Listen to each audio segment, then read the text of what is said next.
नमस्कार साथियों, कैसे हैं आप लोग। मैं आप सभी का स्वागत करती हूं आपके अपने यूट्यूब चैनल हिंदी भाषा देश की आशा पर। आज हम पढ़ने वाले हैं सीटेट के लिए हिंदी भाषा के गद्यांश। इसके पहले भी हमने कुछ वीडियो देखे हैं गद्यांश के। आज भी हम 2 गद्यांश देखेंगे और उस पर आधारित प्रश्न देखेंगे। स्टार्ट करते हैं। प्राचीन भारत में शिक्षा ज्ञान प्राप्ति का सबसे बड़ा स्रोत माना जाता था। व्यक्ति के जीवन में संतुलित और श्रेष्ठ बनाने तथा एक नई दिशा प्रदान करने में शिक्षा का महत्वपूर्ण योगदान था। सामाजिक बुराइयों को उसकी जड़ों से निर्मूल करने और त्रुटिपूर्ण जीवन में सुधार करने के लिए शिक्षा की नितांत आवश्यकता थी। यह एक ऐसी व्यवस्था थी जिसके द्वारा संपूर्ण जीवन ही परिवर्तित किया जा सकता था। व्यक्ति को अपने व्यक्तित्व का विकास करने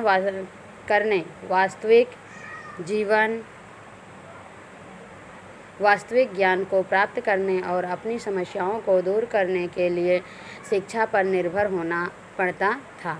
आधुनिक युग की भांति प्राचीन भारत में भी मनुष्य के चरित्र का उत्थान शिक्षा से ही संभव था।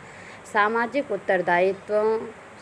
उत्तरदायित्वों को निष्ठापूर्वक वहन करना प्रत्येक मानव का परम उद्देश्य माना जाता है। इसके लिए भी शिक्षित होना अनिवार्य है। जीवन के वास्तविकता को समझने में शिक्षा का उल्लेखनीय योगदान रहता है। भारतीय मनीषियों ने इस ओर अपना ध्यान केंद्रित करके शिक्षा को भी वस्तु से बहुत ऊंचा बताया गया। शिक्षा को समाज की आधारशिला के रूप में स्वीकार किया। विद्या का स्थान किसी भी वस्तु से बहुत ऊंचा बताया गया। प्रखर बुद्धि एवं सही विवेक के लिए शिक्षा की उपयोगिता को स्वीकार किया गया। यह माना जाता है कि शिक्षा ही मनुष्य को व्यवहारिक कर्तव्य का पाठ पढ़ाने और सफल नागरिक बनाने में सक्षम है। इसके माध्यम से व्यक्ति का शारीरिक, मानसिक और आत्मिक अर्थात सर्वांगीण विकास संभव है। शिक्षा ही प्राचीन संस्कृति को संरक्षण दिया और इसके प्रचार में मदद की। दूसरा पैराग्राफ। विद्या का आरंभ उपनयन संस्कार द्वारा होता है। उपनयन संस्कार के महत्व पर प्रकाश डालते हुए ये मनुस्मृति में उल्लेख मिलता है कि गर्भाधान संस्कार द्वारा तो व्यक्ति का शरीर उत्पन्न होता है, पर उपनयन संस्कार द्वारा उसका आध्यात्मिक ज्ञान होता है। प्राचीन काल में बच्चों की शिक्षा प्राप्त करने के लिए आचार्य के पास भेजा जाता था। शतपथ ब्राह्मण के अनुसार जो ब्रह्मचर्य ग्रहण करता है वह लंबी अवधि की यज्ञावधि ग्रहण करता है। छांदोग्योपनिषद में उल्लेख मिलता है कि आरुणि ने अपने पुत्र श्वेतकेतु को ब्रह्मचारी रूप से वेदाध्ययन के लिए गुरु के पास जाने को प्रेरित किया था। आचार्य के पास रहते हुए ब्रह्मचारी को तप और साधना का जीवन बिताते हुए विद्याध्ययन में तल्लीन रहना पड़ता था। इस अवस्था में बालक जो ज्ञानार्जन करता था उसका लाभ उनको जीवन भर मिलता था। गुरु गृह में निवास करते हुए विद्यार्थी समाज के निकट संपर्क में आता था। गुरु के लिए ये समिधा जल का लाना तथा गृह कार्य करना उसका कर्तव्य माना जाता था। गुरु गृह धर्म की शिक्षा के साथ साथ वह श्रम और सेवा का पाठ पढ़ता था। शिक्षा केवल सैद्धांतिक और पुस्तकीय न होकर जीवन की वास्तविकताओं के निकट होती थी। प्रश्न नंबर 1, प्रस्तुत गद्यांश का सर्वाधिक उपयुक्त शीर्षक निम्नलिखित में से कौन सा हो सकता है? शिक्षा के लाभ। नंबर 2, प्राचीन भारत में शिक्षा के विकास। नंबर 3, प्राचीन भारत में शिक्षा। नंबर 4, भारतीय शिक्षा प्रणाली। कौन सा आंसर सही है? ऑप्शन नंबर 2 राइट है। प्राचीन भारत में शिक्षा का विकास। क्वेश्चन नंबर 2, प्राचीन काल में विद्यार्थियों के कर्तव्य निम्नलिखित में से कौन से थे? ए, ब्रह्मचर्य का पालन करना। बी, गुरु के साथ रहना। सी, गुरु की सेवा करना। डी, गृहस्थ जीवन व्यतीत करना। तो कौन सा राइट होगा?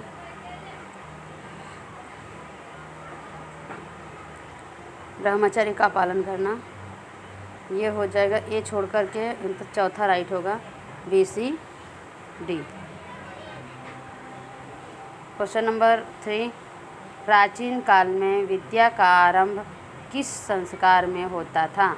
उसके बारे में वर्णन किया गया किस ग्रंथ में मिलता था? छंदोपनिषद में, कठोपनिषद में, महाभारत में या मनुस्मृति में? किस में था? छंदोपनिषद में। ए राइट है। क्वेश्चन नंबर 4, निम्नलिखित में से कौन सा कथन असत्य है, मतलब गलत पूछा है? छंदोग्योपनिषद के अनुसार आरुणि का पुत्र श्वेत केतु था। बी, दूसरा, ब्रह्मचर्य के लाभ का उल्लेख शतपथ ब्राह्मण में है। यही दूसरा रॉन्ग, गलत है। भारतीय मनीषी में शिक्षा को समाज की आधारशिला के रूप में स्वीकार किया गया है। सही है। प्राचीन भारत में मनुष्य का उत्थान धर्म कर्म में लीन रहकर ही संभव था। अच्छा सॉरी, ये चौथा रॉन्ग है, बाकी सब राइट है। 5वां क्वेश्चन, प्राचीन भारत में शिक्षा होती थी, कैसी होती थी? केवल पुस्तकीय। दूसरा, सैद्धांतिक। तीसरा, जीवन की वास्तविकताओं से परिपूर्ण। इनमें से कोई नहीं। तो चौथा राइट है, इनमें से कोई नहीं।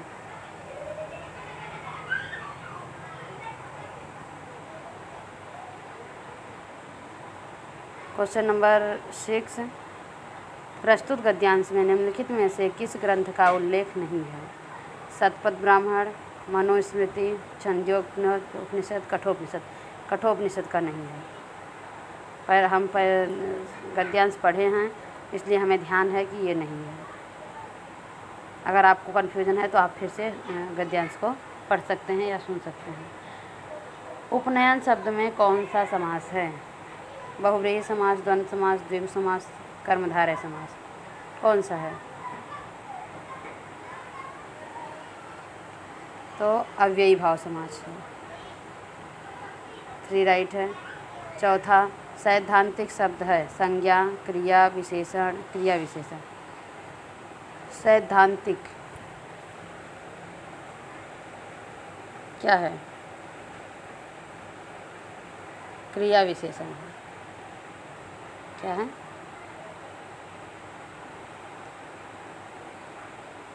9वां, आध्यात्मिक का संधि विच्छेद।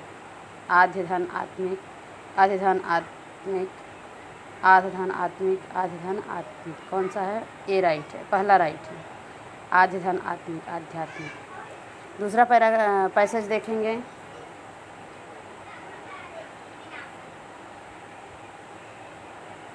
दूसरा पैसेज देखेंगे। प्राचीन भारत में शिक्षक को पिता के से अधिक महान बताया गया है। समाज में उसका स्थान सर्वोच्च था। श्वेतरोपनिषद में गुरु को ईश्वर के पद पर रखकर उसे परम श्रद्धास्पद बताया गया है। शिक्षक अपने ज्ञान के प्रकाश से अज्ञान रूपी अंधकार को दूर भगाता था और समाज को एक नई शिक्षा देता था। आपस्तंभ धर्म सूत्र में इसीलिए कहा गया है कि शिष्य को अपने गुरु को भगवान की भांति मानना चाहिए। गुरु के प्रति श्रद्धा की भावना का प्रमाण एकलव्य की शिक्षा कथा से मिलता है। गुरु की सेवा से शिष्य को ब्रह्मलोक की प्राप्ति होती है। मत्स्य पुराण में भी उल्लेख मिलता है कि मनुष्य तपस्या, ब्रह्मचर्य, अग्नि और गुरु की शुश्रूषा से स्वर्ग को प्राप्त करता है। अतः आचार्य एवं माता पिता आदि का अपमान नहीं करना चाहिए, क्योंकि आचार्य ब्रह्मा का पिता प्रजापति और माता पृथ्वी की स्वरूप हैं। एक अन्य स्थान पर कहा गया है कि आचार्य की यत्नपूर्वक पूजा करनी चाहिए, क्योंकि जहाँ आचार्य की पूजा नहीं होती वहाँ सारी क्रियाएं निष्फल हो जाती हैं। शिक्षक उच्च चरित्र वाला, अपने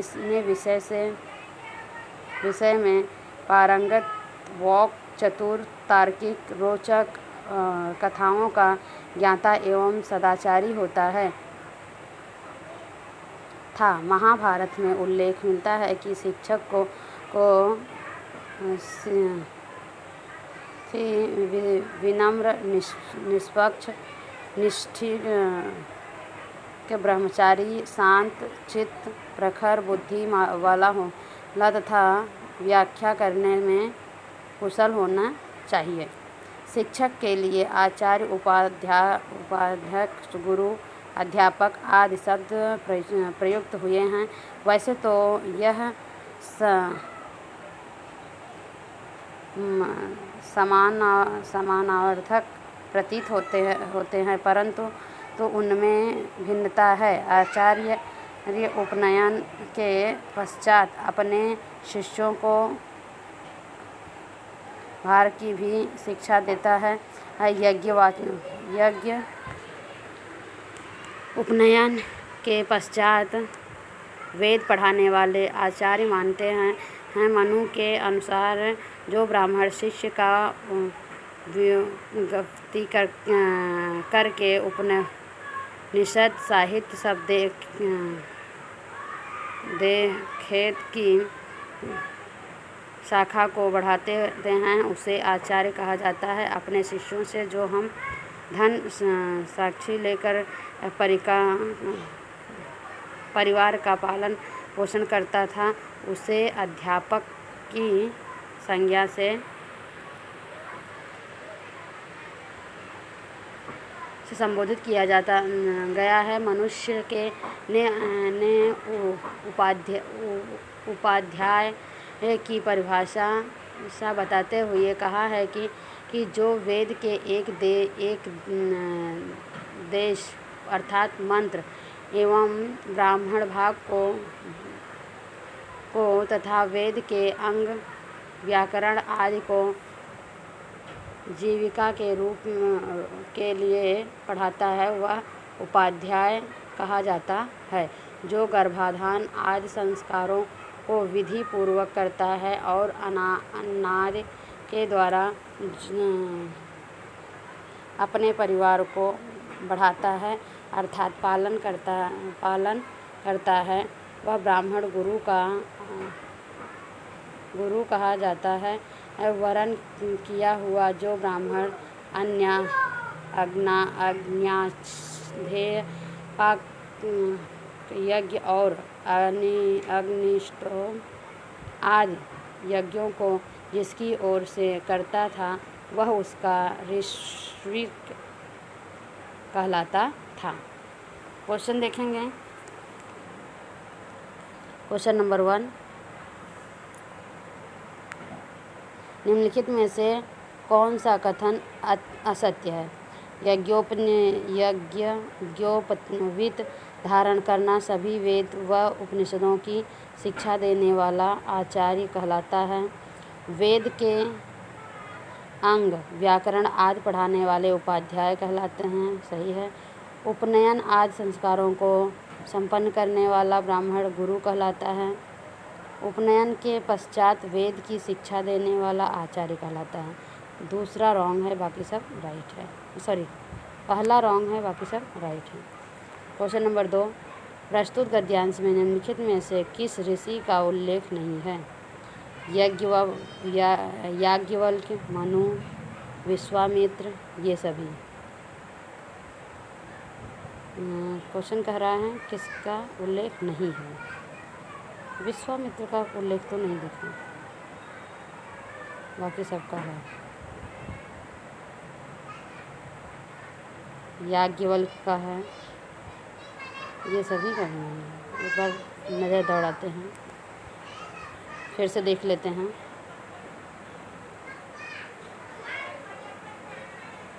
किसी का भी नहीं है।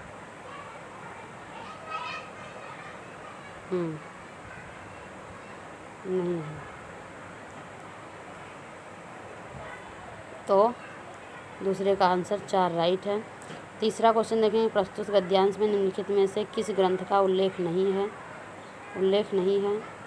मत्स्य पुराण, याज्ञवल्क्य स्मृति, महाभारत, श्वेतरोपनिषद। महाभारत का नहीं है, बाकी सबका है। तीसरा रॉन्ग है। क्वेश्चन नंबर 4, प्राचीन भारत में शिक्षक को किसके समतुल्य समझा जाता है? पिता, पुजारी, ब्रह्मा, ईश्वर के।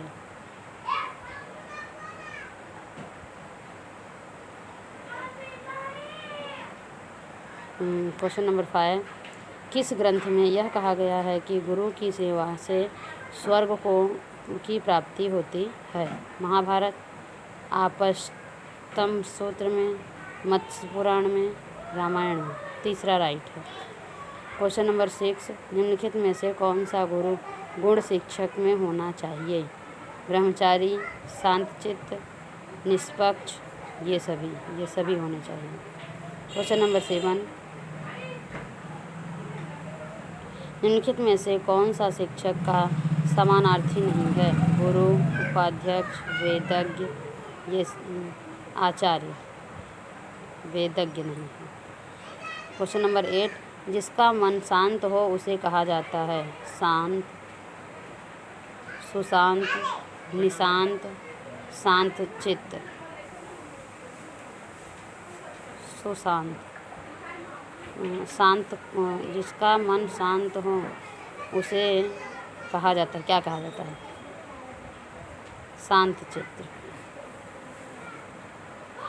क्वेश्चन नंबर 9, ब्रह्मलोक में कौन सा समास है? तत्पुरुष, कर्मधारय, द्वंद्व, अव्ययीभाव। तो पहला राइट है। हम इस वीडियो को यहीं पर समाप्त करते हैं। नेक्स्ट वीडियो में अगला गद्यांश देखेंगे। धन्यवाद।